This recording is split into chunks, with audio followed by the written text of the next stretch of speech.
Llegó la televisión, aquí estamos en vivo por Jupe. Hola, querido público. ¿Cómo están? ¿Cómo están ustedes? Si alguno quiere dar. Tengan en cuenta que las preguntas las vamos a poder leer de quienes salgan por Judíos Peronistas Jupe, no en el perfil. Lo del perfil no lo vamos a ver. La Así que página. si quieren hacer preguntas, vénganse a la página que está saliendo por ahí. Le dejé el enlace a este video en la página, así que es fácil de entrar. Así que bueno, lo esperamos por acá, estamos esperando que vengan los invitados. El invitado principal es Rubén Famá, un abogado, miembro del tema este proyecto Regreso al Campo, un proyecto muy interesante que les vamos a ofrecer ahora, del que ya estuvimos hablando un poquito, y vamos a hablar un poco también de la nota que publicamos en esta semana sobre Bill Gates, Bayer, el Instituto de Agricultura Iberoamericano, una cosa hermosa, lindísima, con transgénicos y tecnología CRISPR y bueno, todo el menú. ¿Lo leíste vos, Javier? Hay bastante. Sí. No leí ¿Te en gustó? detalle las cuestiones técnicas, pero ¿Te gusta que te críen la carne adentro de una maceta? no me molesta nada de eso. Bueno, está Me bien. parece que Bill Gates, lo que hace es como un positivista tecnológico. Él cree que con la tecnología todo se arregla y quiere drones y quiere automatización y quiere eficientizar el mundo. Él viene de la informática, es colega, todos los informáticos sufrimos del mismo síndrome de deformación profesional. Yo no entiendo todo.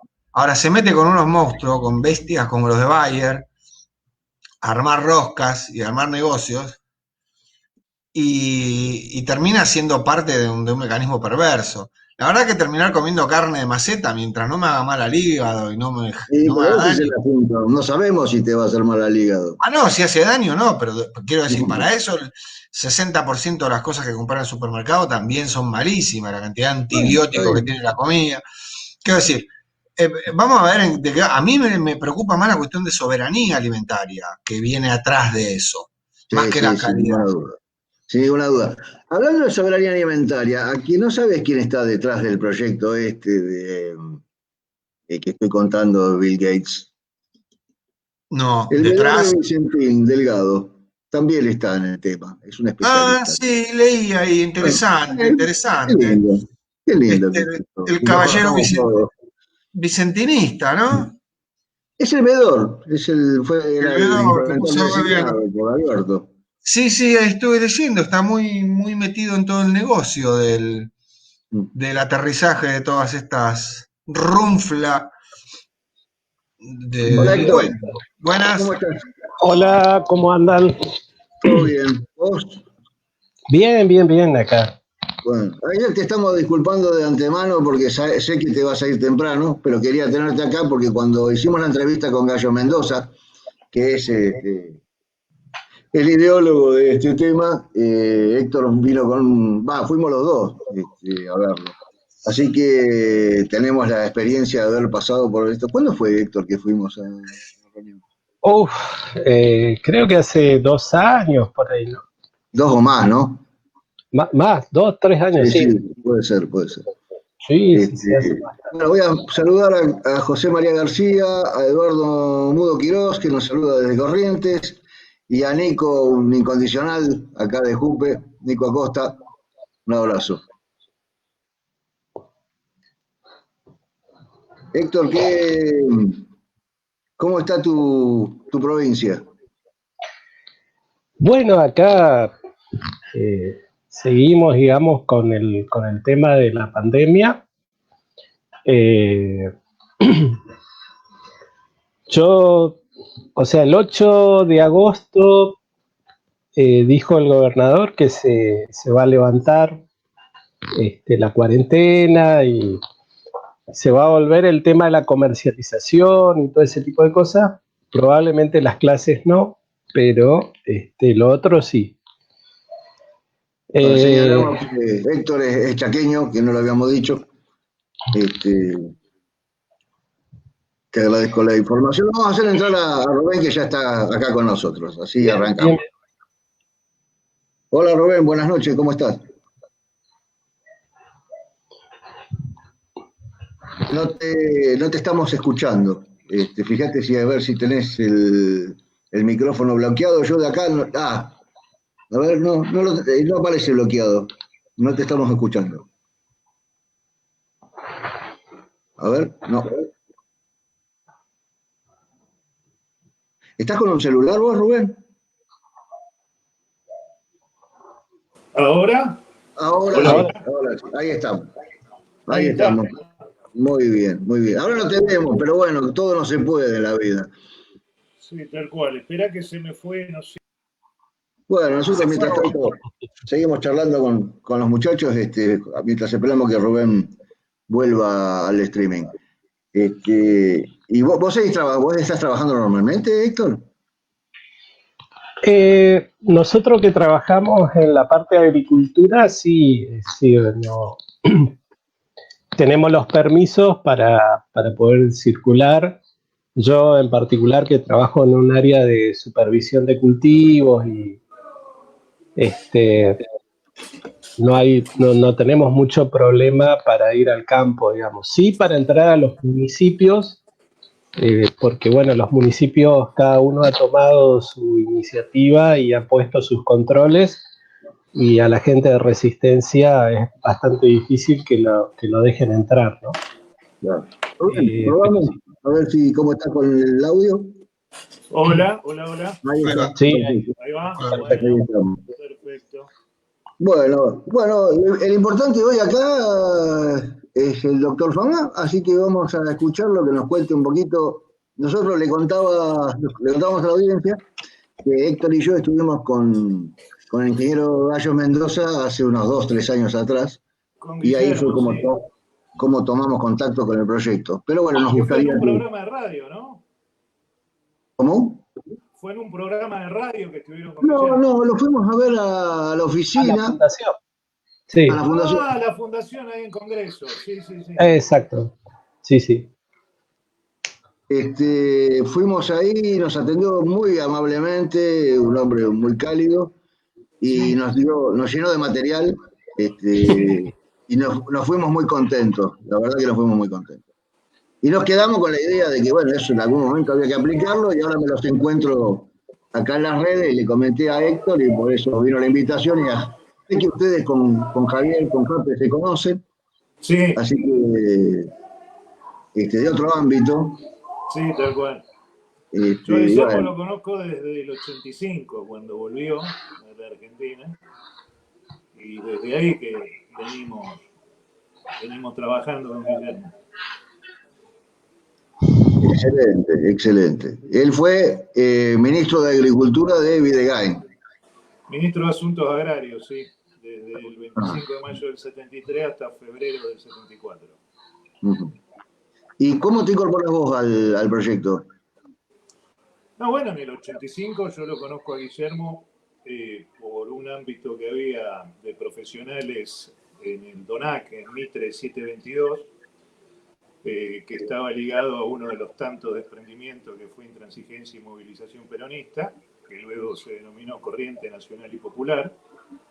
Bueno, y de ahí atravesamos toda la fatídica noche de los 90 y empezamos a tomar contacto, yo y otros compañeros desde ya, con todas las elaboraciones del sector específico de Guillermo a partir del 2002.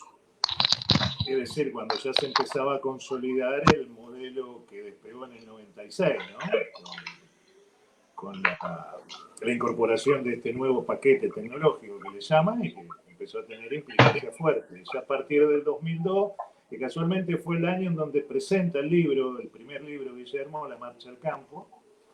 Y bueno, y a partir de ahí ir evaluando a medida que iba pasando el tiempo las implicancias negativas de todo esto y fuimos viendo tanto las comparaciones de los resultados del censo del 88 con el del 2002, cómo se venía acelerando toda esas externalidades negativas, ¿no? Y bueno, y acá estamos. Acá estamos porque cada vez le encontramos mayores motivos y fundamentos al programa. De testarudo que somos, no solo eso, sino también que nos siguen asistiendo más razones a medida que pasa el tiempo.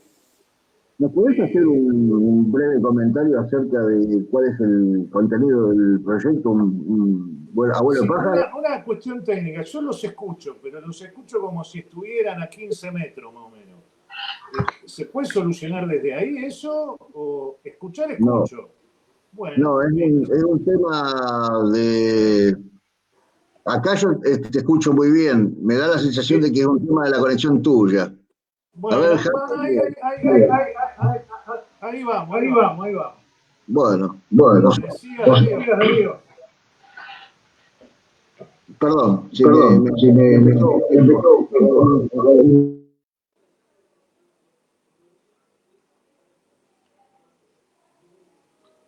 A ver, Jape, si me decís qué te parece que está sucediendo. No, ahora está bien, ¿eh? Ah, ok, listo. Está bien, Ahora está bien, ahora estamos está bien. bien. Bueno, perfecto. Todo Listo. tuyo, entonces. Bueno, a ver, como todo programa viene marcado en un diagnóstico, obviamente, ¿no? Ese diagnóstico lo que indica en principio es que hasta ahora todas las propuestas o las políticas que han sido puestas en operaciones para, aunque sea mitigar o amenguar, ya no hablamos de solucionar de raíz, creemos que es uno de los problemas centrales de la Argentina, que es los altísimos índices de desocupación, subocupación y todo lo que eso trae aparejado, ¿no? Con las distintas escalas de injusticia social, precariedad, pobreza, exclusión. Hasta ahora, esas propuestas que se vienen sucediendo pareciera ser que se piensan y se implementan desde una perspectiva en que la estructura económica argentina ya está consolidada, que no hay nada para modificar, que las cosas están así, lo que lleva inevitablemente a exhortar o sugerir o pedir a que esos sectores efectivamente beneficiarios de las transformaciones que se empezaron a implementar a partir de 1955, que se fueron perfeccionando a partir en el lapso 66-73, que se profundizaron a partir del 76 y que se remacharon a partir del año 1990, ¿no? Pareciera ser que esos sectores beneficiarios por estas políticas de Estado en operaciones no reconocen ningún tipo de exhortación y se siguen sentados en sus reales y tienden a políticas que no necesariamente no solo que ni amortiguan ni mitigan estos efectos negativos, sino que la experiencia histórica hasta ahora nos ha demostrado que lo profundizan. Es decir, en ese marco de diagnóstico, en donde pareciera ser, le decía, que ningún actor social protagonista de algún aspecto económico se le debiera pedir la cesión de algo, es que, bueno, de ahí partimos de que hay bastantes limitaciones en los que hasta ahora se ha venido aplicando y que se sigue aplicando. Y en este marco de diagnóstico lo que decimos es que hay un sector de la economía que no ha tenido en cuenta, que no se ha tenido en cuenta, que se lo ha omitido, y si no se lo ha omitido, se le toma bajo parámetros estrictamente cuantitativos, ¿no? Que me refiero al sector agropecuario, ¿no? ¿El sector agropecuario para qué? Evidentemente para la generación de empleo genuino a partir de la movilización de la fuerza de trabajo ociosa, digamos. En Argentina por año aproximadamente se incorporan como población económicamente activa entre 250.000 y 300.000 nuevos demandantes de empleo. Y entonces tenemos una gigantesca población económicamente activa que las actividades económicas que durante las últimas décadas se vienen desarrollando, no solo que no llegan a absorber esos nuevos demandantes, sino que queda un tendal previo de desocupados y desocupados por distintos factores. Uno de esos factores es la migración rural-urbana o urbano-rural, ¿no? A lo que hay que agregarle, bueno, los cambios de tecnología sin ningún tipo de planificación, la erradicación de participación del Estado en resortes básicos de la economía, que contenía importantes sectores de la población en esa actividad en esas actividades económicas.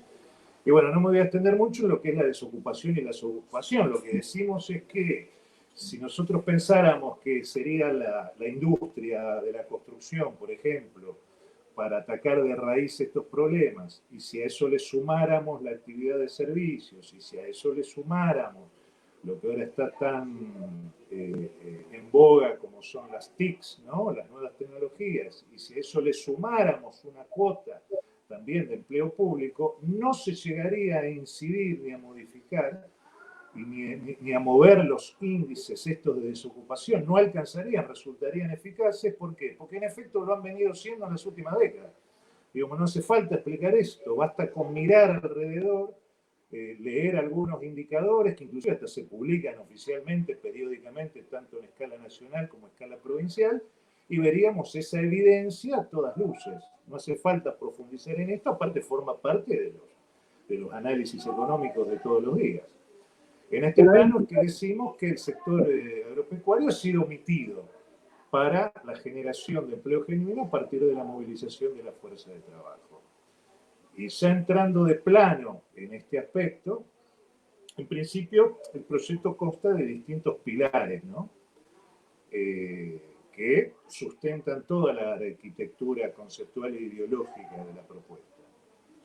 En primer lugar, me parece que habría que hacer referencia a lo que está contemplado en el proyecto, pero que complementa el proyecto, lo alcanza y lo supera, que es la renta básica por localización. ¿Qué es esto?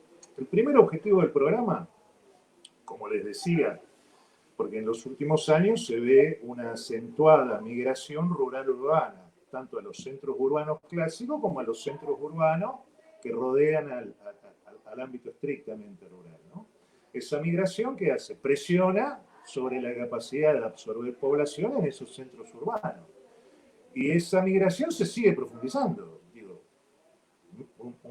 un indicador claro en el censo agropecuario del año 2002, se calculó, se estimó, se censó, mejor dicho, casi 1 millón de personas que habitaban las explotaciones agropecuarias, 900 y pico de miles de personas, ¿no?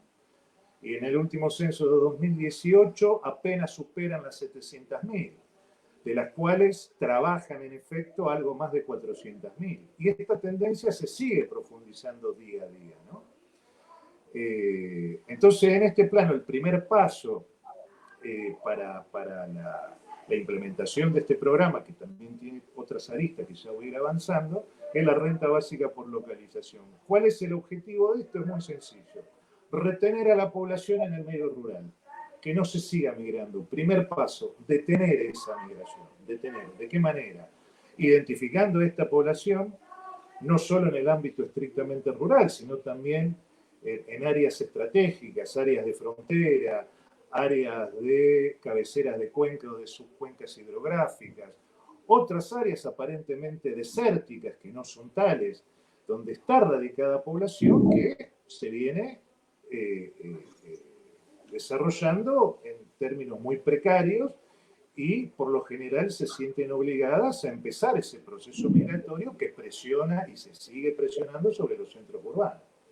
Entonces, el primer cometido de la renta básica por localización, que implica la determinación de esa población, la determinación de esas áreas y la asistencia por esta renta básica que tiene que estar a favor de, que tiene que ser sufragada por el Estado desde ya, pero de manera transitoria y temporal, no eterna, no permanente. No se trata de seguir dándole a la máquina de generar programas para asistir monetariamente a esta población para que queden las mismas condiciones, con las mismas precariedades, nada más que con una asignación que por lo general no alcanza, ¿no? Por lo general no alcanza. Esto a su vez va acompañado de estudios de los profesionales y los técnicos del sector, sean agropecuarios o sean forestales, de comunicadores, de extensionistas, en donde se tendría que llevar a cabo un diagnóstico de esa región estratégica, cabeceras de cuenca, de subcuencas y otras áreas que se determinen como tales. En especial, hace especial mención el proyecto a los bosques nativos, que hoy por hoy están librados a la mera deforestación, eso lo conocemos todos, y lamentablemente ahora en estos días nos estamos enterando que en esta cuarentena se ha acelerado la deforestación, no solo que ha menguado ni detenido, se ha acelerado. Primero el diagnóstico Además de esa tenemos región. otro proyecto que aparece, perdón, te interrumpo un segundo porque veníamos charlando con Happy Collector respecto a Sí, este proyecto que se ha presentado ahora el día 30 en sí, relación a Bill Gates, Bayer, etcétera, etcétera, ¿no? Que sí, habla justamente de acentuar esta situación. sí, claro, ellos hablan de lo que ellos llaman agricultura digital, ¿no?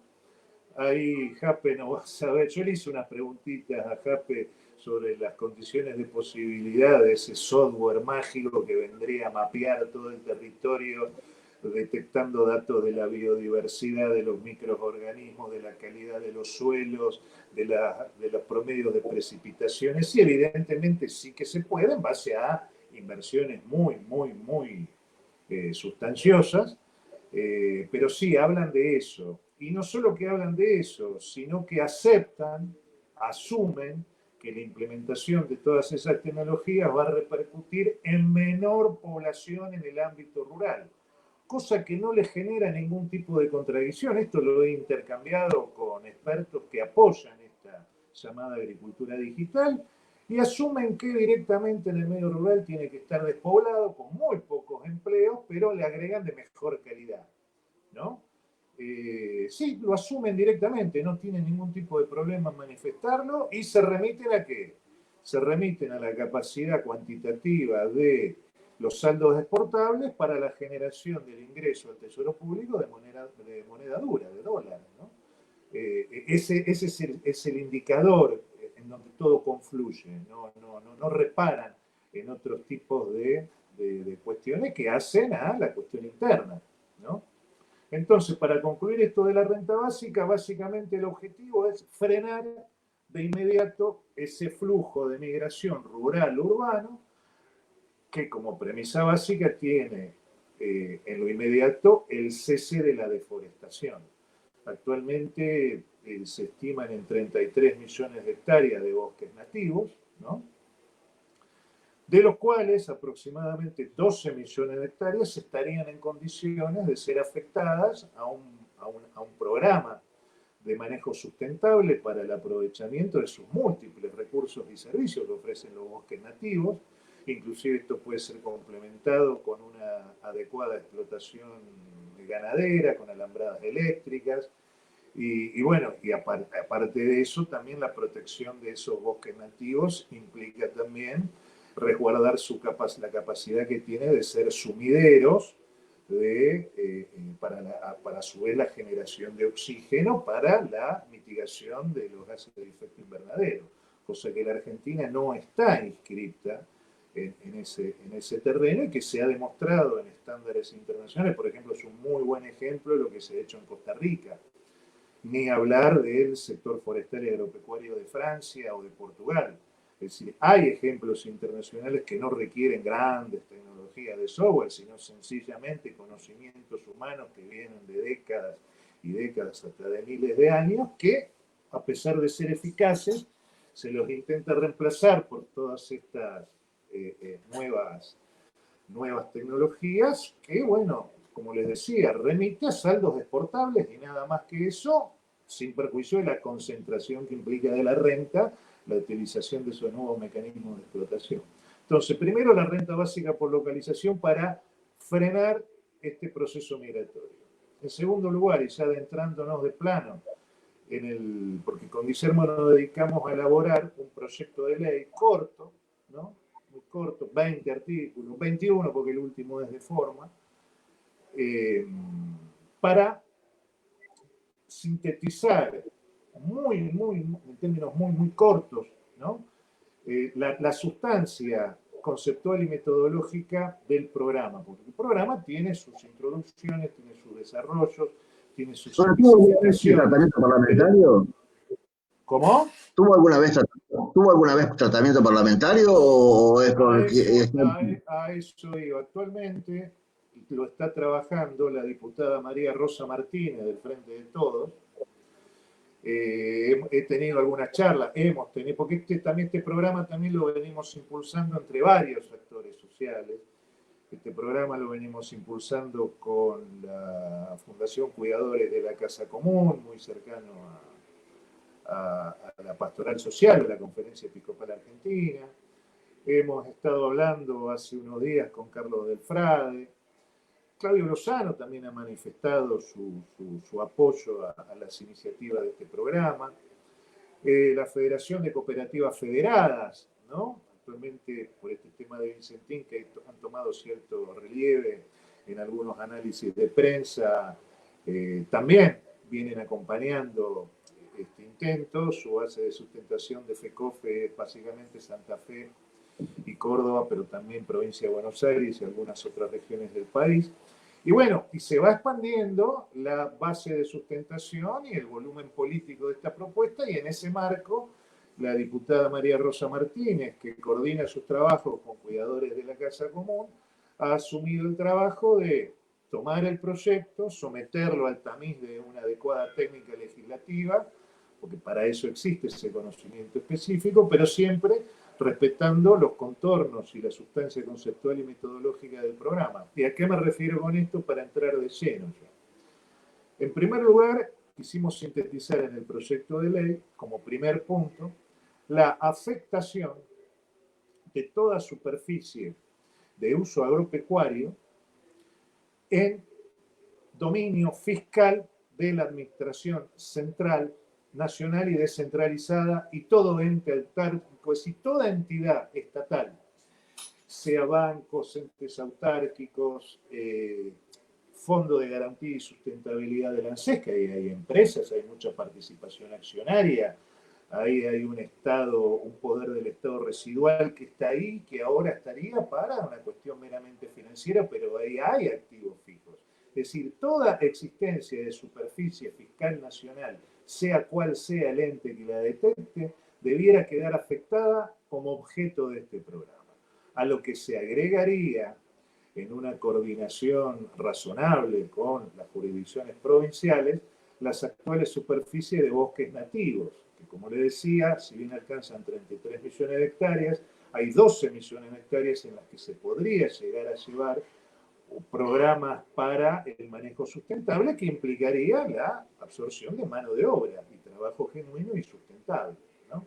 Entonces, primer punto, la afectación de todos estos territorios, que no son pocos, a lo que se debiera agregar después, en coordinación con las jurisdicciones provinciales y municipales, las existencias de tierras fiscales también de orden municipal y provincial, que también se desconoce. Es decir, hoy por hoy la Argentina no tiene el dato de qué cantidad y en dónde está el AVE, pero el AVE alcanza algunas porciones de esta tierra fiscal, no a todas. La sumatoria de las tierras fiscales que se ha detectado infiriendo algunos datos del último Censo Nacional Agropecuario, esto es un trabajo de Guillermo con otro de sus colegas, al año 2018, son aproximadamente 5.800.000 hectáreas. Bien, insisto, esto habría que peinar las jurisdicciones municipales y provinciales, porque sospechamos que hay más. Este dato debiera ser, la necesidad de contar con este dato debiera ser asumido por el Poder Ejecutivo Nacional. Y antes de continuar, también quiero hacer una salvedad en un paréntesis muy importante, que una condición de posibilidad previa de la implementación de este programa es una decisión política fuerte de la máxima autoridad política institucional de la República. Es decir, esto no se trata de juntar 10, 15 diputados, de juntar 50, 100 o 200 agrupaciones. Eso sirve para caminar, para el tránsito, pero para poder implementar esto se necesita una orden fuerte, una decisión política enérgica que se discipline de arriba para abajo todo el proceso de colonización mental al que ha sido sometido el Estado Nacional y algunos ámbitos científicos y tecnológicos que siguen asumiendo ese paquete tecnológico como lo único posible, casi como un estándar religioso, ¿no? y reducen la riqueza, la enorme complejidad del área agropecuaria argentina a no más de 20 millones de hectáreas, donde se aplica en efecto ese paquete tecnológico, y al área estrictamente cultivada, que oscila entre los 33 y los 37 millones de hectáreas, cuando el último censo relevó 157 millones de hectáreas. Digamos, esto, por eso, depende de una decisión política fuerte de la máxima instancia del Poder Ejecutivo Nacional, es decir, la Presidencia de la Nación. Entonces, continúo, la afectación de todos esos territorios. ¿Con qué objetivo? El objetivo central del Programa Nacional La Marcha de Campo es la movilización de la fuerza de trabajo para la generación de empleo genuino. Es decir, acá no estamos hablando de una reforma agraria, ni revoluciones agrarias, ni todos los cohetes esos que se suelen tirar, sino acá se trata de tomar población hoy que está desocupada para que se involucre en un proceso de movilización para la generación de empleo genuino, mediante la utilización de los diversos recursos a que hacía mención, de las superficies que mencioné, de tierra fiscal de uso estrictamente agropecuario y de superficie de bosques nativos. Y con una condición de hierro: el cese de la expansión de la frontera agropecuaria. Estos desarrollos deben ser hacia adentro de la frontera agropecuaria, porque aparte de esta tierra fiscal, que ojo, mucha de esta tierra fiscal no necesariamente está inutilizada, no necesariamente está subutilizada. Mucho de esta tierra fiscal puede estar utilizada, y de hecho en porciones que tendría que determinarse con precisión, están siendo utilizadas por explotaciones agropecuarias bastante grandes. Y si no es que están tiradas, algunas puede ser que estén ociosas, pero nosotros lo dudamos eso. La mayoría, sí, Darío. Me hago una pregunta, ¿esto se lo han apropiado privados, lo que te está diciendo, o han sido concesionadas? O no, o ¿O no? no. Vio cómo son los alambrados, se pueden ir corriendo, ¿no? Se corren solitos. Se corren, después en los registros de propiedad inmueble de las provincias hay escribanos, hay de todo, digamos como en todos lados. Digo, los hombres son buenos, pero si se los controla son mejores. Acá falta controlar, ¿no? Para que sean buenos en serio. Bueno. Entonces, decía, no necesariamente toda esa superficie está inutilizada o subutilizada. Pero cuando hablaba de las fronteras agropecuarias, hacia adentro de las fronteras agropecuarias, en muchas explotaciones agropecuarias, en muchas EAP, se detectan zonas que no son utilizables. Si uno ve el último censo agropecuario, va a poder determinar la existencia de 17 millones de hectáreas que están catalogadas como zonas no aptas para cultivos, ¿no? Es decir, tengamos en cuenta que en un censo agropecuario van los censistas, ingresan a la explotación, algunos van a las oficinas, pero una explotación agropecuaria de 5.000 o 10.000 hectáreas no se puede recorrer hectárea por hectárea. Digamos, se confía en la información que se brinda. Uno puede recorrer el entorno de los distintos puestos, de los distintos cascos, pero los censistas no van con helicóptero. Y paradójicamente tampoco se utiliza esta tecnología de la que presume la agricultura digital, la llamada agricultura digital, para detectar y estudiar bien, porque la tecnología que se debiera utilizar, esa tecnología de vanguardia que se debiera utilizar para otros fines, se la utiliza para estos otros. Entonces habría que ver bien de qué se tratan esos 17 millones de hectáreas de superficies no aptas para cultivo. Habría que verlo. Sí, te las declaro como... No, perdón, no, las registran como no aptas y en realidad están arrendadas de hecho. Habría que verlo, Jape, habría que verlo. Es decir, tenemos la sospecha, pero la sospecha ¿de dónde parte? De que el censo no llega hasta ahí. Creo que tendría que llegar hasta ahí adecuadamente. Y sin perjuicio de eso, también se han detectado en el último censo 3 millones y pico de hectáreas de superficies aptas no cultivadas. Entonces, partiendo de la base que la actual frontera agropecuaria hacia adentro está subutilizada, entendemos que no tiene sentido seguir expandiendo la actual frontera agropecuaria con el perjuicio de lo que todos conocemos que es la deforestación, que una vez utilizado eso en tiempo récord, tarda mucho tiempo para recuperar eso como monte, porque ahí viene todo el tema de implantación nueva y recuperar los nutrientes de toda la tierra cuesta, ¿no? Es un trabajo largo. Entonces, decíamos la movilización de la fuerza de trabajo para la generación de empleo genuino. Ahora, ¿pero con qué sujetos? ¿Quién es el sujeto social de este programa?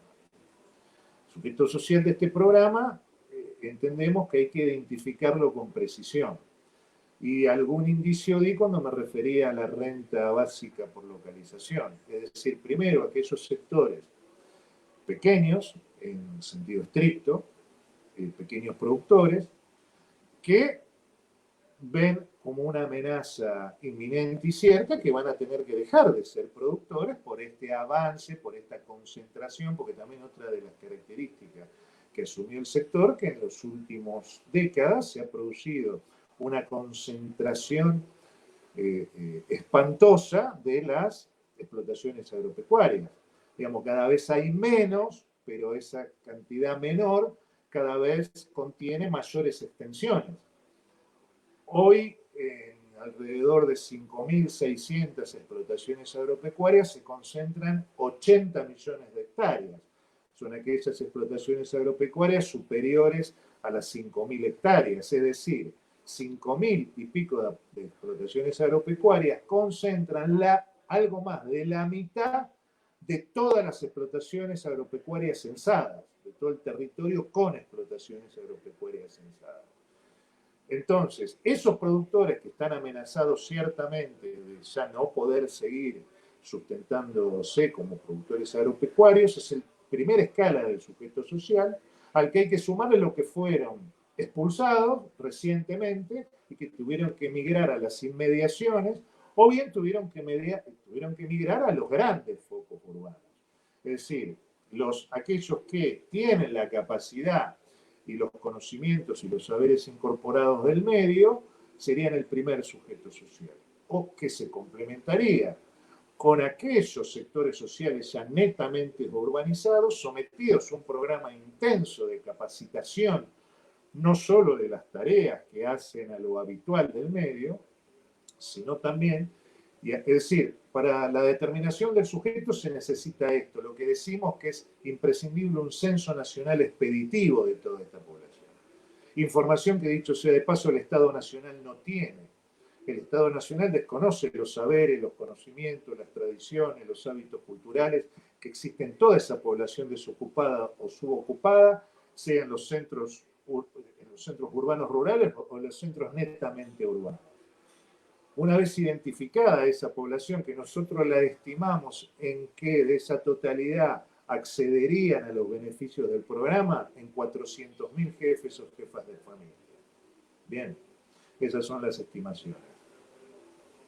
Ahora bien, este sujeto que tiene que ser determinado a partir de un censo nacional expeditivo, para después, una vez determinado y delimitada la población de beneficiarios, avanzar en encuestas en profundidad de cómo está conformado el núcleo familiar, cuáles son sus necesidades, cuáles son sus habilidades, sus saberes, sus conocimientos, cuál fue su historia laboral reciente.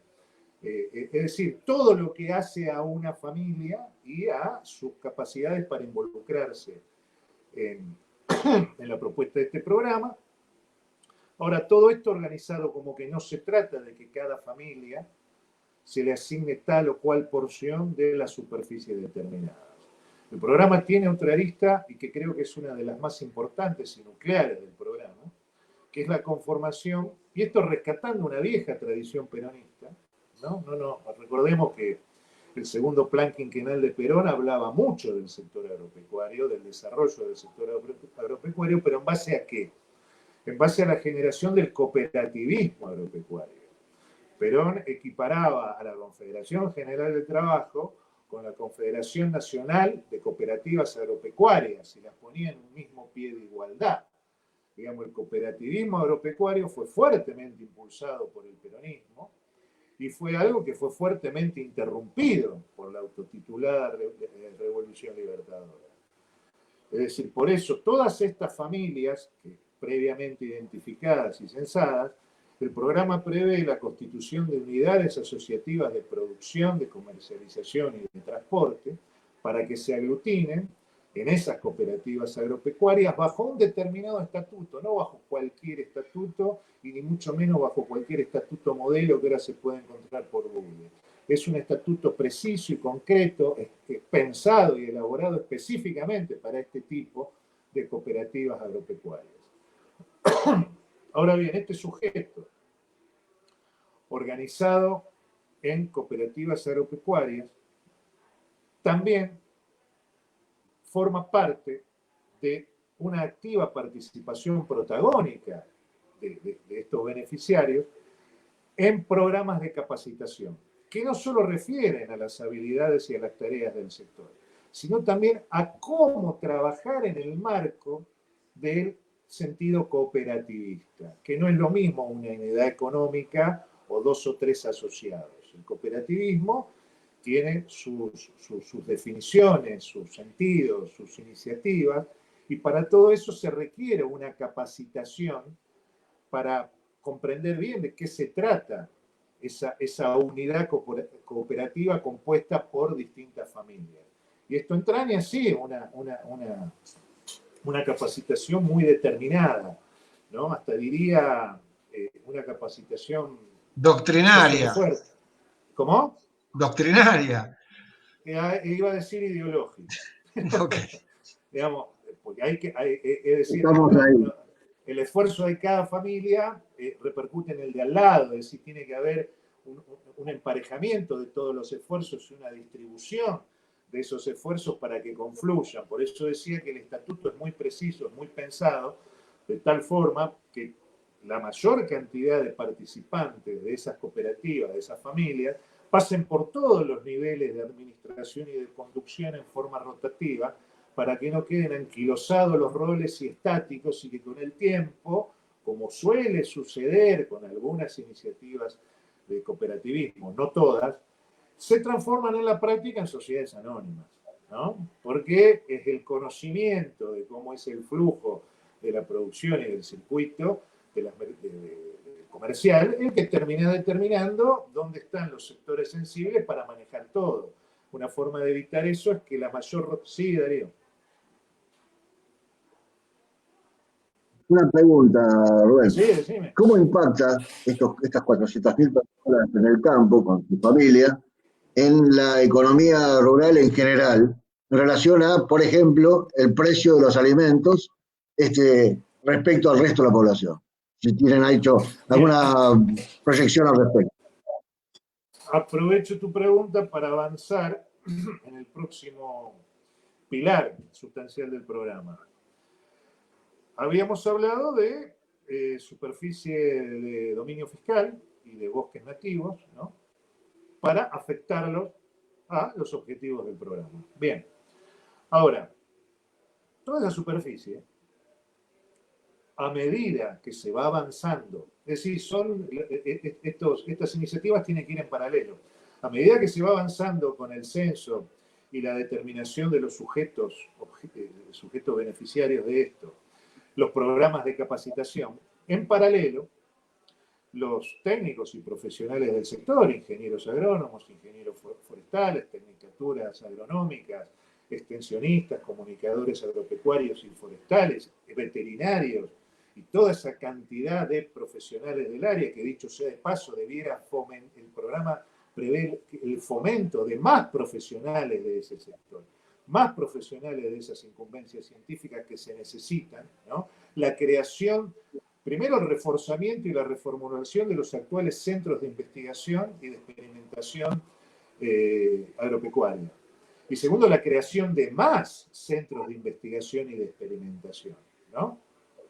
Estos profesionales debieran hacer un relevamiento de toda esa superficie para ir detectando aquellas regiones, aquellas áreas, aquellas zonas en donde no solo se evalúe y se diagnostique la procedencia de tal o cual actividad económica, sino las respectivas unidades económicas que corresponden a cada región y a cada superficie, porque no todo es lo mismo.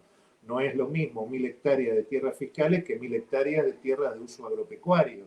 No es lo mismo la actividad en una cabecera de cuenca o de subcuenca que en territorios hoy considerados desérticos como pueden ser la provincia del Chubut, la llanura patagónica.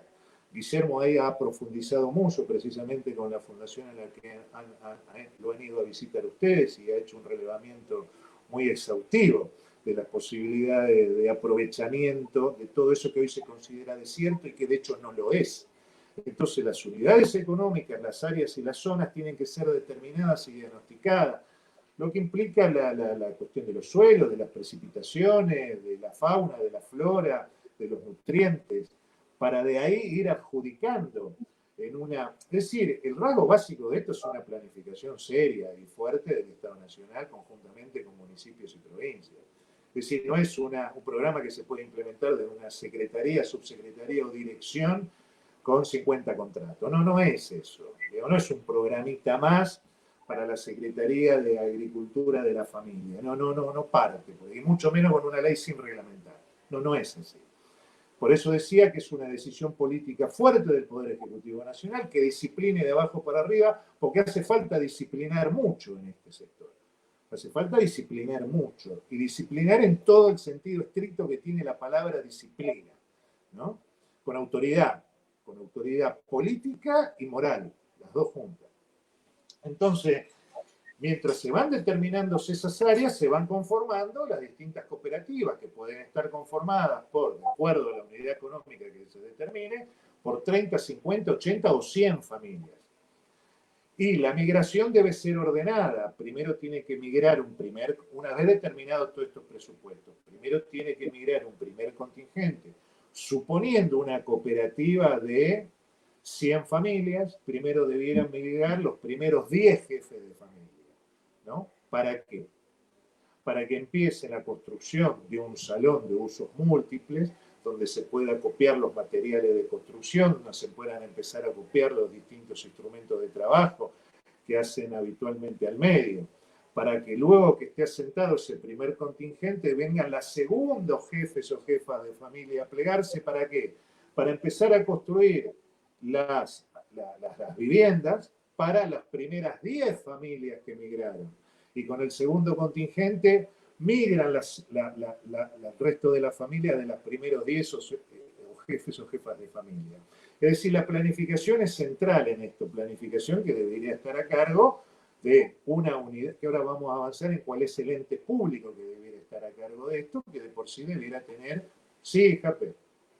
No, que también en el sentido para una posible celeridad en esta implementación de lo que es la migración también se puede articular con otros planes de vivienda o construcción o también de trabajo, etcétera, que se pueda poner en marcha también. Quizás tampoco se puede armar un plan de construcción golondrina, sabemos, pero sí pensar en articular, o sea que no solamente pueda estar, no se me ocurre pensar que también puede tener desde ese lado, no sé por qué. Tenemos No, una sí. micromoneda para ofrecerles dentro del combo. Es decir, en tanto y en cuanto se respete los objetivos del programa, que es el aprovechamiento de estas superficies ociosas o bien utilizadas o subutilizadas de una manera inadecuada, mientras se respete eso, sí, pero la cuestión que no se trata de trasladar a la gente, sacarla de una situación precaria para trasladarla a otra situación más precaria todavía. Es decir, se tiene que notar el mejoramiento de la calidad de vida, porque también todo esto va acompañado para que esos núcleos familiares y cooperativas que lo requieran de un plan alimentario integral y a su vez de lo que decía al principio, de una renta básica por localización. Plan alimentario integral y renta básica por localización, cuya característica central es, evidentemente, asistir a todo este grupo de familias organizadas en cooperativas para que hagan todo ese proceso migratorio, toda esa capacitación, es decir, toda esa definición en un proyecto de vida. Digamos, no es menor que una familia se involucre en esto, sí tiene que ser muy seriamente planteado, no se puede ser una aventura para ir a hacer un campamento. Digamos, esto tiene que ser muy serio y se tienen que ofrecer las garantías seriamente, con la suficiente capacidad presupuestaria. Pero ¿cuál es la característica de este plan alimentario nacional y de esta renta básica por globalización? Que por definición tienen que ir menguando en el tiempo hasta cero. ¿Hasta qué momento? Hasta que esas unidades asociativas de producción entren en régimen y empiecen a producir asistidas por los profesionales que van a ir acompañando la incipiencia, el comienzo y el desarrollo de las actividades productivas.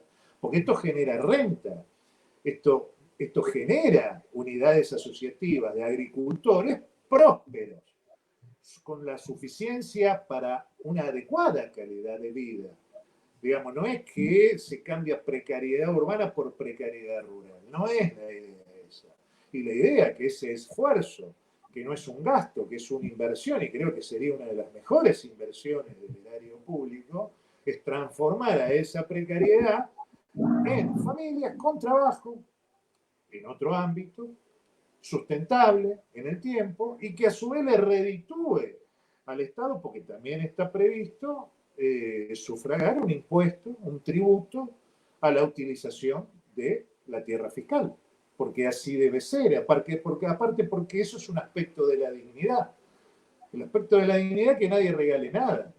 Si el asistencialismo permanente del Estado se aleja mucho de los estándares de dignidad que por lo menos yo entiendo que vino a implantar en este país el peronismo. Es decir, no se puede pensar en una perpetuación de una asistencia mecánica estatal. Primero, porque a la larga no va a haber recursos monetarios. Nunca va a alcanzar. Nunca va a alcanzar. Estás criticando la renta básica universal, Rubén. No, estoy repitiendo lo que hace unos días dijo el presidente de la Confederación Episcopal Argentina, el obispo de San Isidro, Ojea, el padre obispo Ojea, donde literalmente dice que no se puede pensar en una eterna asistencia estatal a estos sectores, que eso tiene que ser una transición, un medio, y esto depende de política de Estado, hombre, no depende de otra cosa, de un medio para llegar a esa dignidad, para una adecuada no parece ser la intencionalidad existente en estos tiempos, por lo menos. Esperemos que eso se modifique. Bueno, pero por eso lo planteamos en un plano de una planificación con un programa pautado, pensado, elaborado y sintetizado en un proyecto de ley para someterlo a la discusión, porque si no, estamos discutiendo en abstracto. Estamos discutiendo en, no sé, vamos a urbanizar. ¿Qué cosa vamos a urbanizar?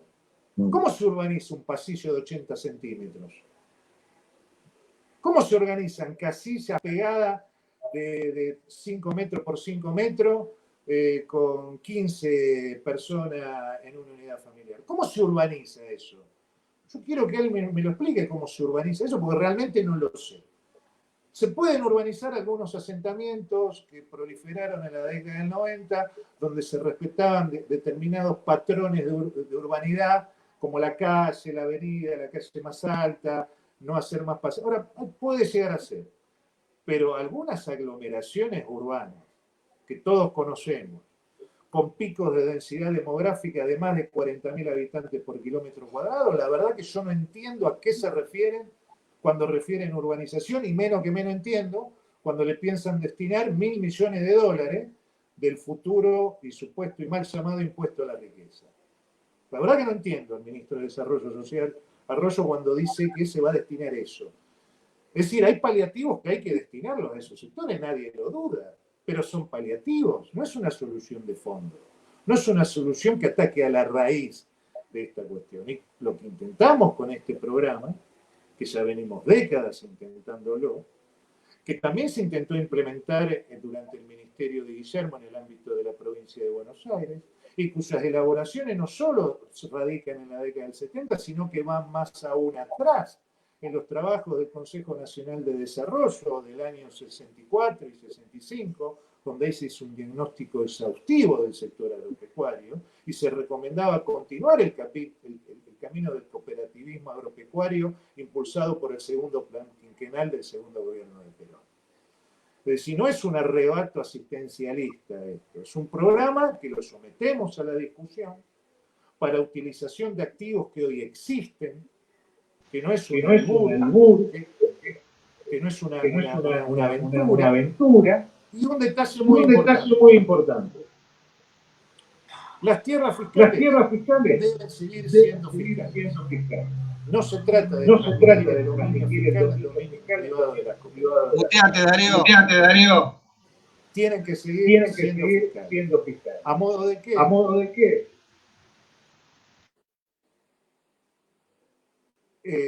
Las tierras se cederían en un formato de comodato a largo plazo, 50 años, 99 años, heredables y transmisibles bajo determinadas condiciones que la reglamentación y las resoluciones pertinentes impongan, pero no la transmisión del dominio fiscal al dominio privado. ¿Por qué? Porque es muy sencillo. Forma parte de uno de los efectos negativos que vienen transcurriendo en las últimas décadas. Una unidad económica de, no sé, mediana en sentido estricto de 500 hectáreas de uso agropecuario, 4 herederos. Uno quiere continuar con la unidad económica, el otro quiere ser el contador de la unidad económica, pero vivir en la ciudad, y los otros dos no quieren saber nada con la unidad económica y con el sector agropecuario. ¿En qué termina esto? En que los que están interesados en continuar como productores agropecuarios no les alcanza para compensar a los otros herederos. Entonces, ¿en qué concluye? La absorción de estas 500 hectáreas por fondos lindantes de 1.500, 2.000 o 3.000 hectáreas. Y eso contribuye no solo a la concentración de esas pequeñas unidades que engordan unidades económicas agropecuarias más grandes, sino que las involucra en este nuevo paquete tecnológico que, si bien puede pervivir con lo que decimos nosotros, no decimos que hay que cortar de cuajo el ingreso de este recurso monetario, de este bien escaso de moneda dura para hacer frente al factor externo y también a condicionantes externos para las importaciones de los ciclos productivos de toda la geografía económica nacional, sino que también este otro sector, que bien puede ser pensado a modo de un subsector agropecuario, conformado por estas cooperativas agropecuarias, pero con otro uso tecnológico. Encima, repito, ese paquete tecnológico tan ventado abarca alrededor de 20 y pico de millones de hectáreas, ¿no? Y la siembra directa, si vamos al último censo, que ahora en enero, en febrero siguieron saliendo informes del último censo agropecuario del 2018, son 14 millones de hectáreas, ¿no? La famosa soja abarca 12 millones de hectáreas. Entonces, hay superficie fiscal y subutilizada e inutilizada hacia adentro de las fronteras agropecuarias para llevar a cabo este programa. Este programa que redondearía, nosotros estimamos en 400.000 beneficiarios, jefes o jefas de familia, pero que implicaría la creación de 1 millón de puestos de trabajo de forma directa y otro 1 millón de puestos de trabajo de forma indirecta, capitalizando formaciones de profesionales de todo el ecosistema argentino que hoy no se está utilizando. Acá se necesitan para esos programas de capacitación sociólogos, antropólogos, docentes, trabajadores sociales, se necesitan arquitectos, personal de la construcción, se necesitan abogados, se necesitan contadores. Toda esa población que hoy no está capitalizada por lo que invirtió el Estado en su formación, debiera confluir en los esfuerzos de este programa. Básicamente creo que no me he olvidado de ninguno de los aspectos más sustanciales. Después está para profundizar, ¿no? Esto implica también, en cuanto a los alimentos que me mencionaba Darío, sí, claro. Esto a su vez debiera ir acompañado por retomar el control por parte del Estado de los usos tecnológicos, no solo en el sector agropecuario, yo diría en todo ámbito económico. Hoy por hoy hay una dirección dependiente de la Secretaría del Ministerio de Agricultura que determina las habilitaciones para tal o cual semilla Y hay una infinidad de cultivos que están de por fuera de esos estándares, que dependen de una comisión llamada CONAVIA, que es la Comisión de Biotecnología del Sector Agropecuario, conformado por sectores privados que casualmente están implicados, con un fuerte conflicto de interés, porque casualmente están implicados en la utilización de esa tecnología. Y esa comisión no tiene rango estatal, no tiene delegada jurisdicción ni competencia estatal, y son meras recomendaciones y sugerencias que dice si tal cultivo, tal hortaliza o tal fruta sí reúne las condiciones y se puede implementar. Eso no es controlar la tecnología por parte del Estado. Eso es que cada iniciativa privada monopólica imponga su patrón tecnológico por sobre el control del Estado. ¿Cómo? ¿El INTA? Bueno, el INTA, lo que conversamos con Guillermo siempre, si bien hay alguna estructura hoy por hoy montada, pero cuando me refería a los centros de investigación y de experimentación, que hay que reforzar los actuales, habría que reformular los cometidos del INTA por completo, adecuándolos a los objetivos de este programa. Es decir, se necesita un INTA no solo reformulado, sino con más músculos administrativos, con más competencias, con más recursos, con más profesionales, porque estimamos en este programa que cada 80 familias se requerirá un profesional que acompañe todas las tareas productivas y todo el desarrollo de todo eso.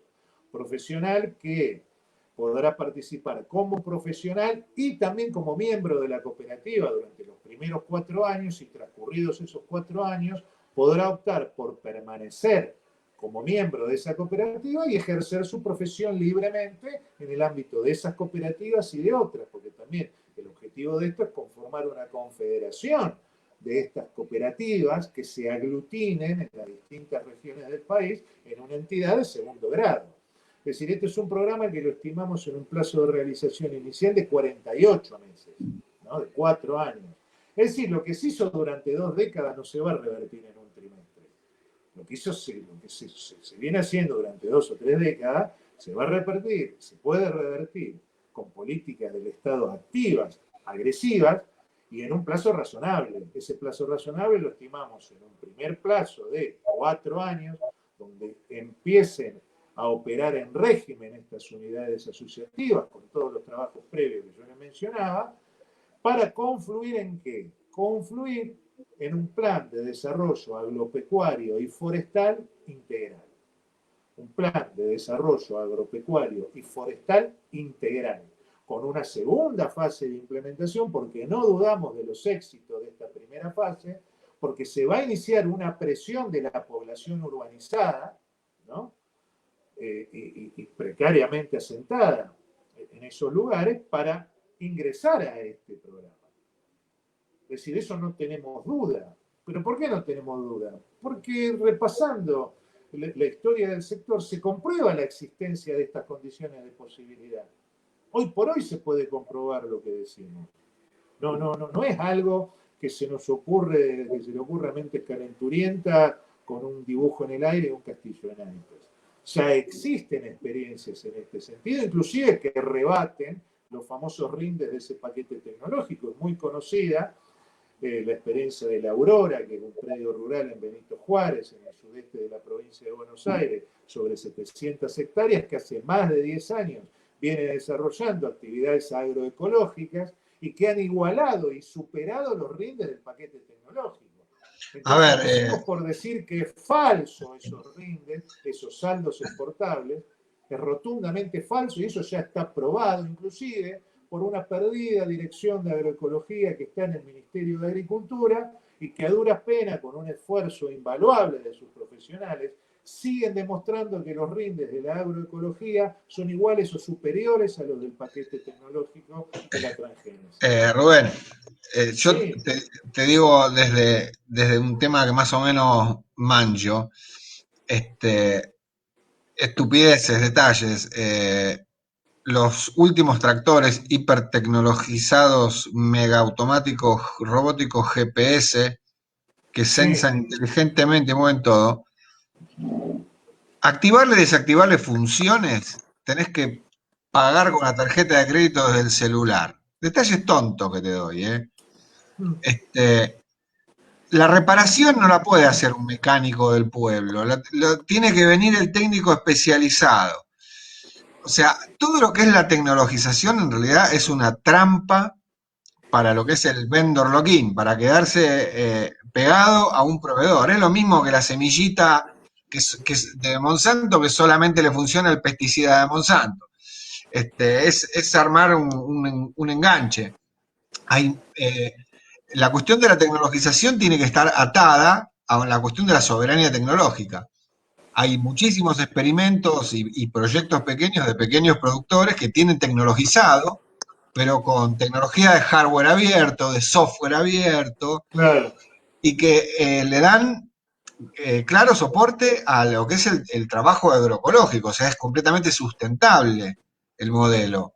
Y a su vez es articulable, esto te lo quería mencionar, Rubén, que no está mal, obviamente poder alquilar un servicio de análisis satelital con cruce de diferente información para que te haga una inteligencia artificial y te diga, bueno, acá por el tipo de químico que se observa en esta zona, conviene esto, conviene lo otro, está perfecto, es un servicio que le podés alquilar, y de estas cosas que propone el enfermo de Bill Gates, hay cosas que son aceptables, estas cosas de los drones, hay que tenerlo en cuenta, pero siempre desde una perspectiva de soberanía nacional, que no venga una empresa a darte, o sea, que se puede negociar con estos tipos, pero no quedar cautivo. Lo que nosotros llamaríamos de otro ámbito soberanía tecnológica. Y, negro, estamos en eso. Exacto. Se trata de la soberanía. O sea, ¿querés venderme tecnología? Bueno, pero que haya soberanía con esa tecnología. Y es posible al día de hoy. Y encima, la tecnología que es posible hoy es la que está más vinculada al agro sustentable. O sea que es completamente articulable. Sí, no. Desde este programa no se reniega sería de necio, renegar de cierta tecnología que te provea una mejor organización de la entidad empresaria, por llamarlo de alguna manera. Ahora, lo que decimos que esa incorporación de tecnología tiene que ser incorporada a partir de una planificación adecuada, cumpliendo el objetivo del programa. ¿Cuál es el objetivo del programa? Por eso yo empecé poniendo mucho énfasis en esto. La movilización de fuerza de trabajo para la generación de empleo genuino. Cuando me choco con una tecnología que implica la no movilización de la fuerza de trabajo, y no solo la no generación de empleo genuino, sino la destrucción del actualmente existente, bueno, ahí hay un límite. Y se verá cuál es esa mecanización, automatización o tecnologización. Es que tampoco baja costos. Eso es lo que te quiero terminar resaltando, que está la gran trampa. Que de última, si vamos a la discusión ahí, que decimos, che, la verdad que el avance tecnológico me sale más barato que la gente que trabaja. Podés, de última, tenés esa discusión y te tenés que poner más firme en aspectos de políticas para crear trabajo. Pero ni siquiera, o sea que es vacua también esa discusión, es descartable, no es propicia esa discusión. Es directamente, es falsa, completamente, porque donde te dan una mejora tecnológica que evita mano de obra, en realidad te la terminan cobrando más caro porque te tienen agarrado. Y ya ni siquiera podés volver a decir, uy, la verdad, podés tener contratado 50 tipos, porque ya me tiene agarrado este tipo. Y después inventan cosas raras como yo leía hace un tiempo, el impuesto al robot. Digamos, que es japonés, ¿qué es? Chino. Bueno, mirá, eso no. Los robots son los peores sindicalistas que hay, te aviso, ¿eh?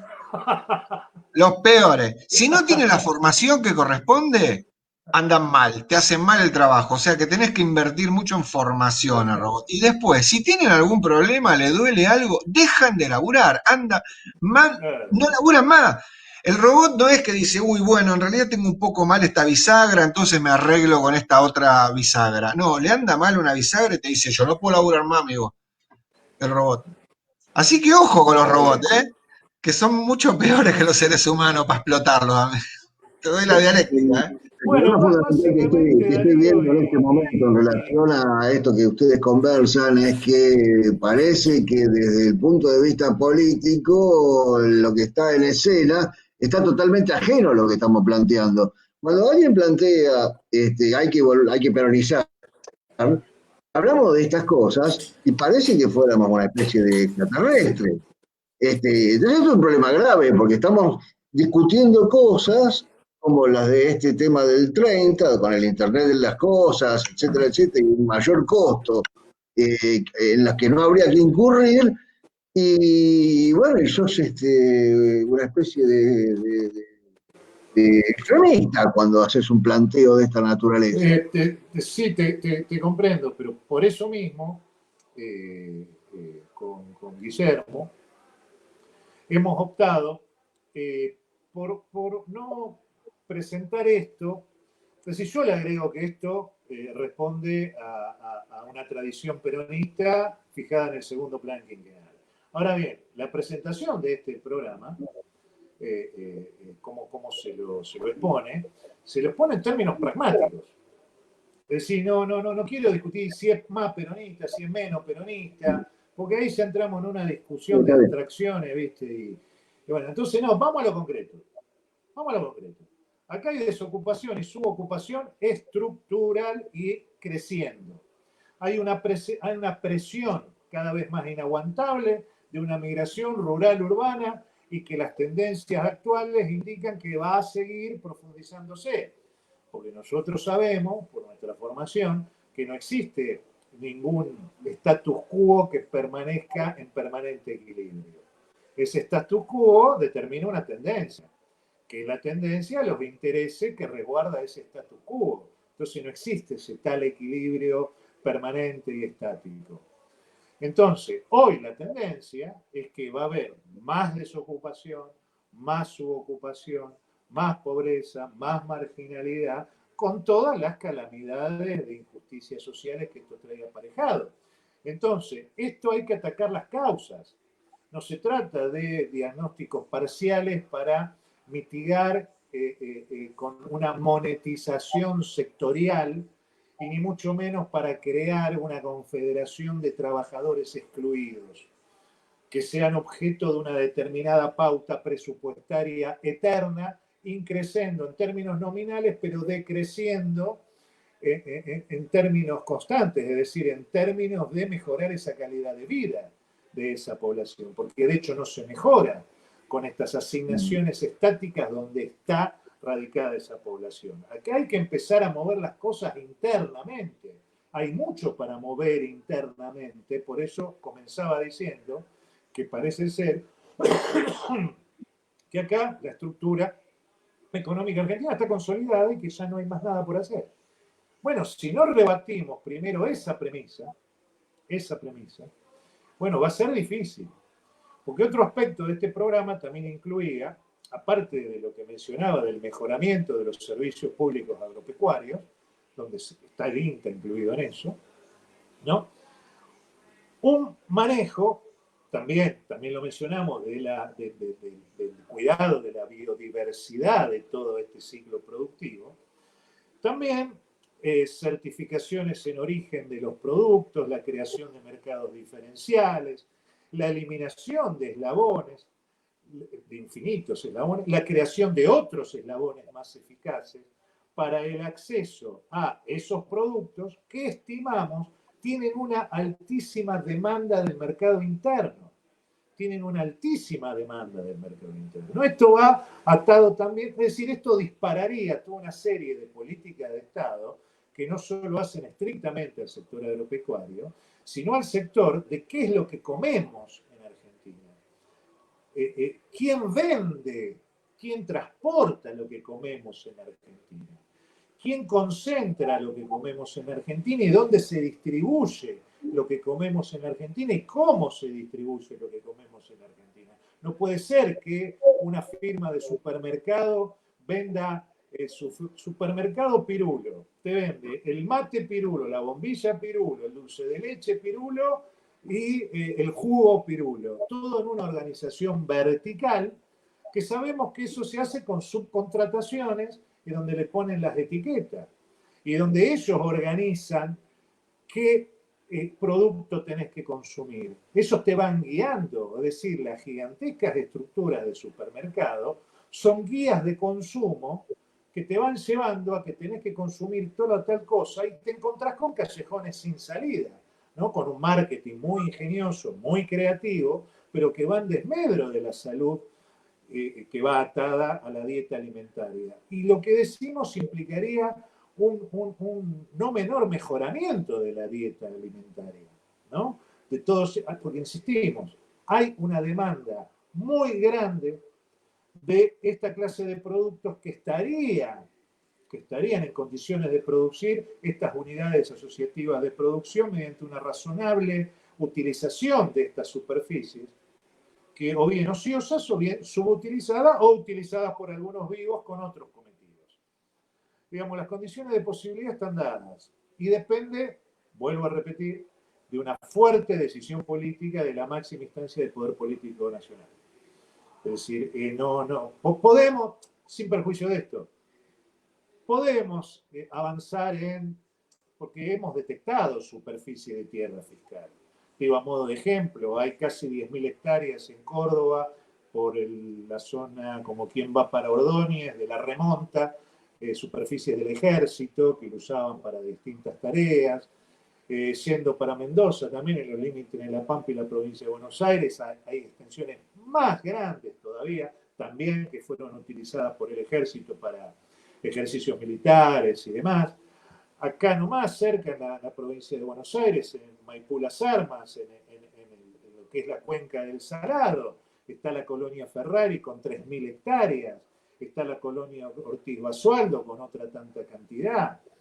Y paradójicamente, por ejemplo, las tierras de la colonia Ferrari y de otras colonias que fueron fruto de donaciones de la década del 20, del 30, a la vieja sociedad de beneficencia que después fueron estatizadas por Eva Perón, precisamente, hoy están siendo usufructuadas en gran parte por INTEA, Sociedad Anónima. ¿Qué es INTEA, Sociedad Anónima? Es un grupo integrado por el INTA, que tiene el 51% de las acciones, ¿no?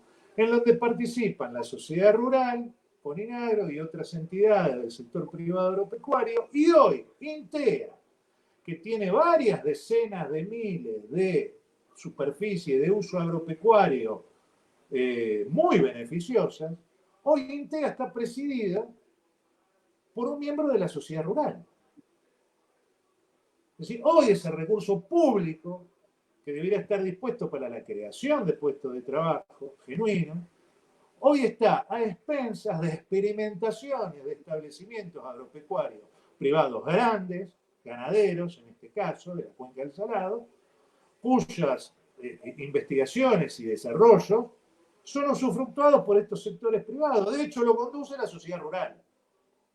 Porque aparte del INTA, está Argeninta, que es una fundación puramente integrada por la sociedad rural argentina, ¿no? Y la sociedad rural, Coninagro, CRA, Carvap y demás, ¿no? Entonces, a esta utilización me refiero, que tiene que ser afectada toda esta superficie, es al objeto del programa. Es decir, es una decisión política fuerte, porque va a haber que pisar algunos callos. Bueno, pero nosotros sabemos que para hacer tortilla, ¿qué hay que hacer? Hay que romper los huevos. Bueno, si no se rompen los huevos, no hay tortilla. Y se siguen manejando las cosas como están. Pero las cosas como están no alcanzan. Las cosas como están no solo que no alcanzan, no sirven las cosas como están. Y esperamos que, como luego de todos estos raros tiempos que estamos atravesando, lamentablemente, van a quedar muchas reflexiones dando vueltas. Muchas reflexiones. Y una de esas reflexiones creo que debiera ser qué hacemos en este país con más de 40 millones de habitantes, habitando algo menos de 10.000 kilómetros cuadrados, ¿no? Más de 40 millones de habitantes habitando algo menos de 10.000, es decir, algo menos de 1 millón de hectáreas. ¿Qué hacemos con el resto de todo el territorio nacional, con una densidad demográfica promedio que supera algo de 2 habitantes por kilómetro cuadrado, y la región patagónica con 1,8 habitantes por kilómetro cuadrado. Con picos de densidad demográfica de 45.000 habitantes por kilómetro cuadrado, y en estos centros urbanos una media de 15.000 a 20.000 habitantes por kilómetro cuadrado. ¿Qué hacemos? Eso debería ser una reflexión profunda, seria, que empiece desde arriba, presionada desde abajo, pero debe ser una reflexión que confluya en políticas de Estado eficaces, porque lo que se ha hecho hasta ahora queda demostrado que no ha sido eficaz. O bien, ha sido eficaz para un sector minoritario de un conjunto de 5.000, 10.000 familias diversificadas y entrelazadas con el sector financiero, industrial, porque no confundirse. Las explotaciones agropecuarias no es que se queda con su renta ahí, se diversifica fundamentalmente en el sector financiero, con productos financieros ligados al sector agropecuario, pero después con productos puros financieros, con sectores industriales, con sectores ligados a determinados oligopolios de toda la geografía nacional. Eso creo que no se estira más de 10.000 unidades empresarias conformadas por entrelazamientos de familias. Para eso sí ha sido beneficioso esto. Ahora bien, para la inmensa mayoría de la población quedó demostrado que no. No, y Entonces, también si sabes no con forma qué. parte... No, perdón, que pensaba que cuando hablabas de lo que es la distribución demográfica, este tema de la pandemia y el tema del teletrabajo y todo esto ha puesto muy en tela de juicio la función de la ciudad en sí. Digamos, es un tema que está apareciendo muy duro. En este momento, digamos, la ciudad está en crisis en su rol, digamos, a partir de lo que es la tecnología de conectividad, también que está permitiendo, en definitiva, la desconcentración. O sea, hay gente, y esto ya te puedo hablar a título personal, estoy trabajando con gente que vive a más de 40, 50 kilómetros de la ciudad y está pudiendo trabajar igual. Y de Sí, la misma manera, en este momento, los equipos de trabajo en diferentes áreas se están conformando con gente que tranquilamente podría estar viviendo en un lugar donde solamente tenga una buena conexión. Y eso puede llegar a ser, por ejemplo, un núcleo de lo que estamos mencionando, aledaño a todo lo que mencionás de estas zonas de producción. O sea, la ciudad en sí, en realidad tiende también a desconcentrarse, así que está vinculado también con eso. sí, a ver, centros urbanos debe haber, siempre los hay, los hubo, los hay y los van a seguir existiendo. El tema es que esos centros urbanos no se tornen desproporcionados con respecto a una adecuada oferta de servicios públicos, privados, que hagan sustentable ese centro urbano. Ahora ya cuando ya se desproporciona y el crecimiento... A ver, el trabajo este que se ha hecho encabezado por el ex jefe de gabinete Marcos Peña, que fue el relevamiento llamado RENAVAP, que luego, Registro Nacional de Barrios Populares, que luego se consolidó en el proyecto de ley presentado por Carrió, por Mazzotti y por Negri, y que fue votado por unanimidad, ¿no? Indicó la existencia de más de 4.000 barrios populares, llamados barrios populares a Villa Miseria y asentamientos.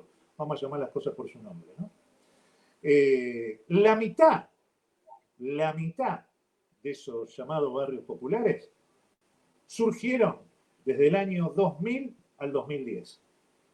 Bien. Y el 25% de esos barrios populares del 2010 a la actualidad.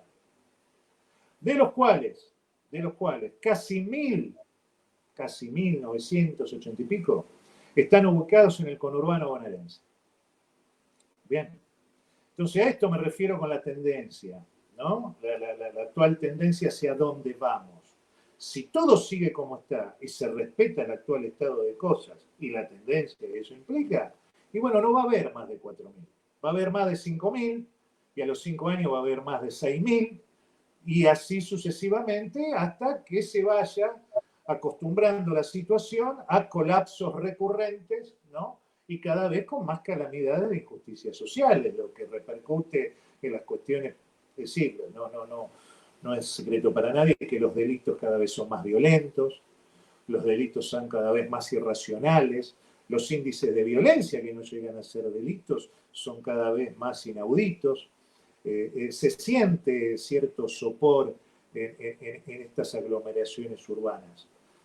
Es decir, la posibilidad de revertir esto está, las condiciones están dadas. Ahora depende de que no solo la dirigencia política, sino importantes investigadores y núcleos científicos, universitarios, empiecen a reflexionar sobre esto, porque si no, no se entiende por qué se sigue insistiendo siempre en las mismas recetas y ni siquiera se repara en la necesidad de reflexionar en otras alternativas, teniendo 2.700.000 hectáreas de territorio a disposición para pensar otras cosas.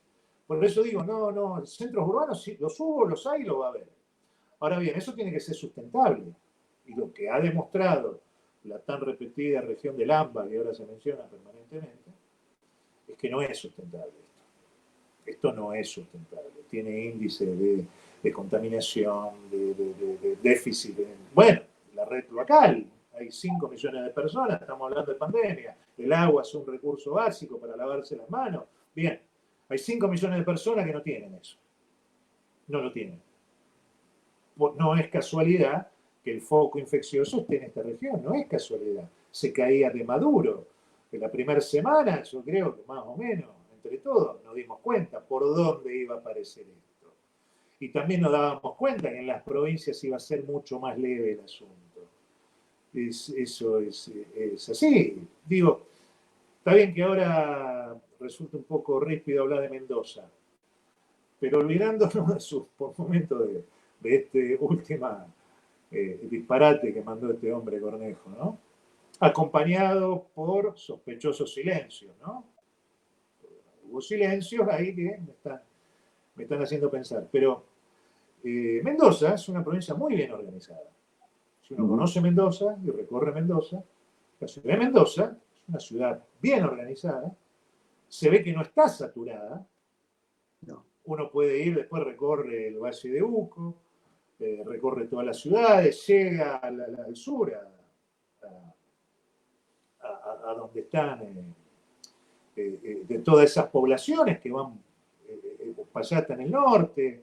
Bueno, se ve que, es decir, es posible la concurrencia de centros urbanos y de un área rural que la tiene Mendoza. Mendoza tiene un sistema agropecuario de organización superior. Es decir, lo han organizado muy bien. En uvas viníferas la máxima extensión es la de la familia Bianchi, que creo que no llega a 400 hectáreas. Después tenés productores de uva vinífera de 20 hectáreas, 50 hectáreas, 30 hectáreas, por eso la disputa de cuánto es el kilo, ¿no? Se produce esa discusión anualmente, ¿no? Es decir, es posible la organización de territorios con centros urbanos, no saturados. Bueno, ahora el trabajo que tenemos acá es afrontar esta saturación ya agobiante y que ha quedado puesta de manifiesto de manera atroz con esto que estamos viviendo, y es la oportunidad para reflexionar sobre esto, y esto que decimos no es una propuesta cerrada, está sometida a discusión, está sometida a enriquecimiento, y qué es lo que queremos, qué es lo que estamos buscando, y que ahora, bueno, se abre esta instancia en la Cámara de Diputados para ponerlo en agenda, porque lamentablemente lo que viene no es bueno. Va a haber que empezar a asumirlo, lo que viene va a ser grave. Y creo que todavía no estamos asumiendo la dimensión de la gravedad del escenario social que vamos a tener que afrontar en tiempos inmediatos, ahora. Bueno, vamos redondeando, si quieren, llevamos ya casi 1 hora y media de transmisión. Se fue rápido. Y bueno, Héctor, no sé si vos que sos especialista en este tema y que además tenés recorrido de campo que mucho más grande que Happy Joe, por ejemplo, por lo menos, sin ninguna duda. A ver si querías sumarte con alguna reflexión o una pregunta para Rubén, porque bueno, vos allá recorres seguido. Sí, bueno, pensaba, primero que está muy bueno el proyecto, y pensaba cuántos organismos hay en el Estado o en los estados provinciales, como por ejemplo los consorcios rurales, los institutos de tierra, ¿no? Que podrían encontrar un organizador y algo que le daría sentido a sus trabajos con este proyecto, porque la verdad que los proyectos que encaran estos organismos, bastante desconectados entre sí, eh, como dice Rubén, siempre la misma receta, ¿no?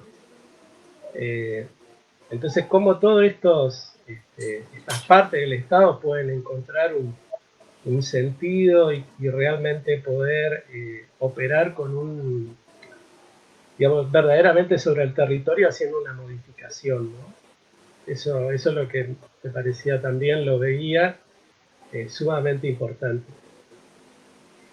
Bueno, después toda la parte, ¿no?, de la comercialización de los productos, que sabemos que los productores, los pequeños productores se encuentran con los problemas de la falta de cooperativa, de tener que mover toda la producción bastante más lejos para venderla, cosa que no le conviene por una cuestión de los costos de combustible. Todo eso empieza en este proyecto a encontrar, digamos, una organización y una factibilidad económica y de sentido de vida, ¿no?, para el productor y para la gente que pueda ir a vivir a esos municipios. ¿Cómo que no? Muchachos, como para ir cerrando, si quieren hacer alguna reflexión final, yo quisiera comentar que tienen todo nuestro apoyo de JUPE para darle difusión a todas las actividades que realicen, que nos hacemos parte del proyecto porque, bueno, con Héctor y el Grupo Paradigma lo veníamos siguiendo hacía tiempo. Además, el mundo es medio chico, entonces nos encontramos también a través de JAPE, por otras razones, con el tema del sindicato informático, en fin, nos unen varias cosas y nos une especialmente ser todos peronistas. Así que agradecemos desde ya, Rubén, esta participación acá No, en por Judíos favor, Peronistas. gracias a ustedes. Gracias a ustedes. Y contá con nosotros, ¿no es cierto? Y lo mismo, cuenten con nosotros para otras ocasiones. Un saludo y un abrazo grande a todos. Bueno, un abrazo, Rubén. Entonces, un abrazo, Jape. Héctor, saludos. Un abrazo. Chao, buenas noches a todos. Buenas noches, che. Chao, chao.